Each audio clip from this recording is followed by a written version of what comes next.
দ্বাদশ জাতীয় সংসদ নির্বাচনে আসন বন্টন নিয়ে ক্ষোভ দানা বাঁধে 14 দলে। হতাশ হয়ে পড়েন শরিক দলগুলোর নেতারা। নির্বাচনের পর দীর্ঘদিন বৈঠকও হয়নি। এতে প্রশ্ন ওঠে, 14 দলীয় জোট কি আছে?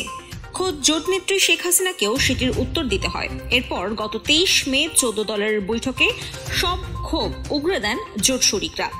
জোট নেত্রী শেখ হাসিনা সবার বক্তব্য মনোযোগ দিয়ে শোনেন, চেষ্টা করেন ক্ষোভ প্রশমনের।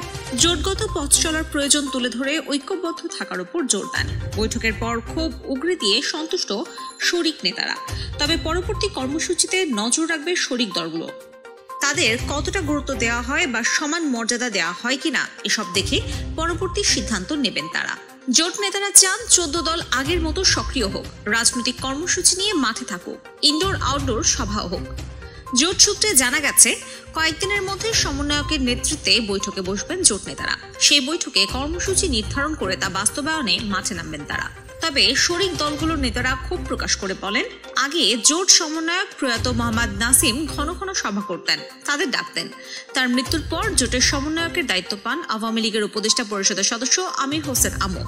তাকে বললেও সভা ডাকেন না, কোনো কার্যক্রম নেই। এই বিষয়টি তারা জোট নেত্রী প্রধানমন্ত্রী শেখ হাসিনাকেও জানিয়েছেন। তিনি বলে দিয়েছেন যাতে নিয়মিত সভা হয়, রাজনৈতিক কর্মসূচি নিয়ে যেন মাঠে সক্রিয় থাকা হয়। 14 দলীয় জোটের শরিক জাতীয় সমাজতান্ত্রিক দলের একাংশের সভাপতি হাসানুল হক ইনু একটি সংবাদ মাধ্যমকে বলেন, নির্বাচন হয়েছে, নতুন সরকার এসেছে, পরিস্থিতি অনেক পরিবর্তন হয়েছে, অনেক বৈশিষ্ট্য দেখা দিয়েছে। 14 দলের দীর্ঘদিনের পথযাত্রায় কিছু কিছু সমস্যা আছে, কিছু ভুল বোঝাবুঝি আছে, দূরত্ব আছে। 14 দলের দরকার আছে কি নেই সেই ব্যাপারটা এই বৈঠকের মধ্য দিয়ে আপাতত নিষ্পত্তি হয়েছে। বলা হয়েছে 14 দলের দরকার আছে। দ্বিতীয়টা হচ্ছে পরবর্তী পরিস্থিতিতে সবকিছু বোঝাপড়ার মধ্য দিয়ে সামনের দিকে এগোতে হবে।